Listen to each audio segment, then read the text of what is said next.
என்ன மாமா வண்டி நிறுத்திட்டா போக வேண்டியதானே? இல்ல போலீஸ் நிக்கிறாங்க, எனக்கு ஒரே ஒரு உதவி செய்வியா? நான் போய் பேசணுமா? அதான் இல்ல, நீ அமைதியா வந்தனா நானே பேசி சமாளிச்சுப்பேன். சரி மாமா. அந்த வண்டி நிறுத்து.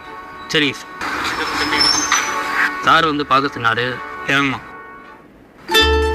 2 பேரும் ஹெல்மெட் போடல, டிராபிக் ரூல்ஸ் மீறது தப்பு இல்ல? தப்பு தான் சார். அப்ப ஃபைனை கட்டு. எவ்வளோ சார்? 2000 ரூபாய். எதுக்கு 2000 ரூபாய்? என்னப்பா? இல்லை சார், நான் கொடுத்துட்றேன் சார். நீ கை மட்டும் தான் வச்சிருக்க, வாயினும் மூடல. இந்தாங்க சார். போயிட்டோ.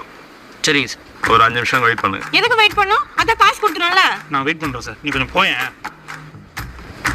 மாமா இருந்தாலும் அவர் பண்றது ரொம்ப ஓவர் மாமா. அவர் பண்றது ஓரல, நீ பண்றதா ரொம்ப ஓவர் இருக்கு. இப்போ இதுல கை அசிங்கமா இருக்கு சார். இப்போ ஆச்சு நாங்க கிளம்பலாமா? ஒரு நிமிஷம் இருமா.